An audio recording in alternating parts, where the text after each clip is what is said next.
The Kaiser team has put together a quick presentation called the Cap Rate Conundrum. We felt it was necessary to do this because we see a dynamic developing within commercial real estate that's a bit unique.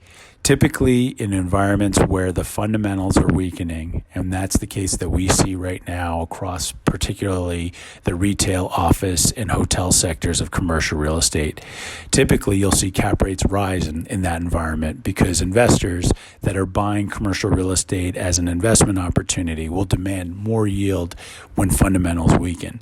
However, given the fact that we're in a low yield environment, we believe that despite really weak fundamentals, you're actually going to see cap rates fall over the short and medium term.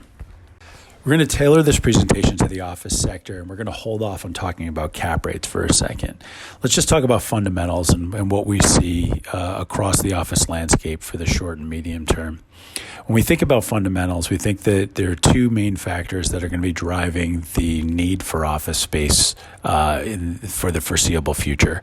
One, the economic data has been absolutely startling. You've seen really weak jobs numbers, you've seen really weak GDP numbers, you're seeing really weak spending numbers, and all of that adds up to a very weak economic environment in the short and medium term.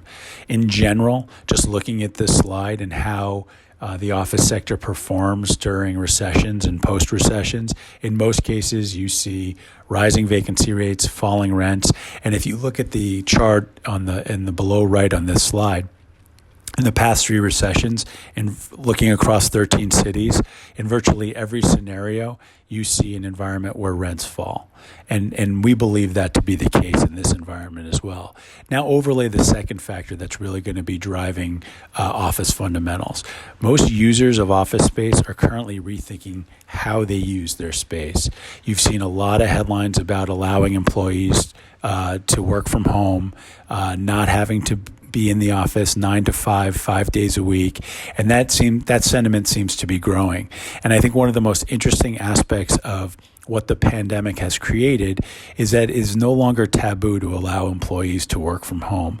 So given this factor, and given the fact that most businesses are going to be looking to cut costs, we see an environment where for the short and medium term, and when you're thinking about months and years, you're going to see less need for office space than we historically have had.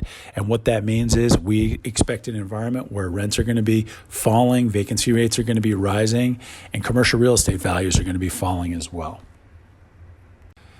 Now let's look at commercial real estate as an investment for a second. Now, Kaiser is a tenant rep broker, and I just want to highlight that we're not just talking about landlords and we're not just talking about commercial real estate investors. Tenants can also go out and purchase the properties that they're in or another property for their business as well. So we're just talking to the typical commercial real estate player in general.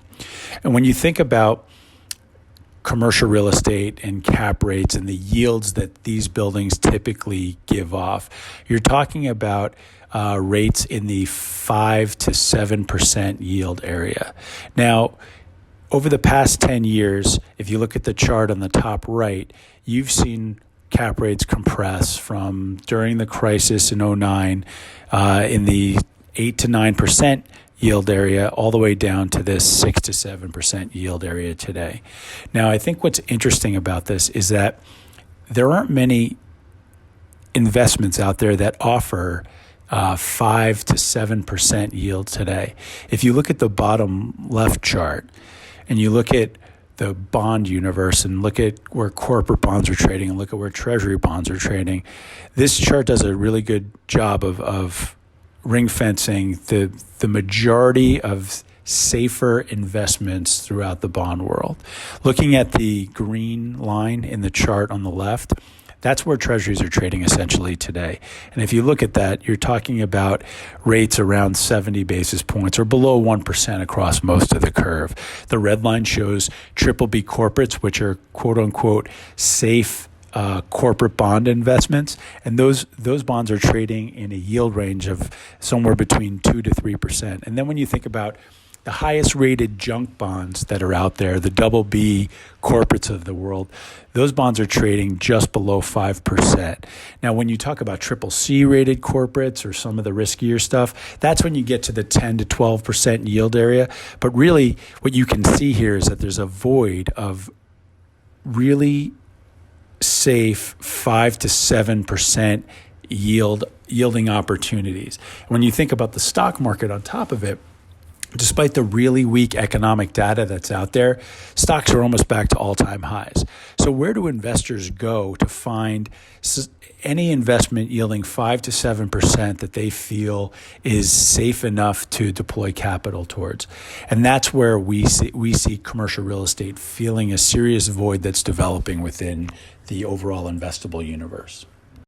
So let's look at an example to help crystallize what we're talking about here. So what we're trying to do is paint a scenario where the fundamentals are weaker, but the yields that investors demand for the property fall rather than rise. And here's a scenario that makes a lot of sense to us. Let's say we have a $100 million building today that's trading at a 6% cap. So roughly it's giving off 6% yield annually, and the NOI on that building is roughly $6 million. Now let's say the fundamentals weaken as we've discussed, vacancy rates rise, rents fall, and now the building is generating roughly $5 million annually. In that scenario, if cap rates stay the same, you're talking about a fall in the value of the building from $100 million to $83 million. Now, let's assume one thing. Let's assume that $5 million looks stable to any commercial real estate investor out there. So the building's taken its lumps, and now for the foreseeable future, that looks like that $5 million looks like what the cash flow that the building's going to be giving off annually. And now let's also look at that opportunity set that those investors have in the broader markets. If they look in the bond market, yields are in the 5% and below area. And if you look at the stock market, stocks are at all-time highs despite the really weak economic fundamentals that we see out there.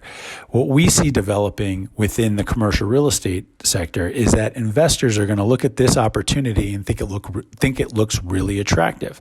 So what happens is you see more and more investors pile into commercial real estate and say, you know what, I know at a 6% cap and $5 million NOI, the building is worth $83 million, but I'm going to pay 84 because I can't generate 5% return anywhere else.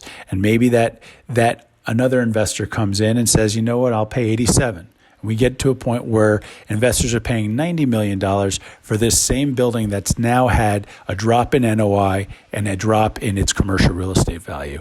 In that environment, a $90 million building generating $5 million in NOI is now trading at a 5.5% cap rate or giving off roughly 5.5% yield annually. This is an environment that we see happening for buildings that are cash flowing in a stable fashion moving forward.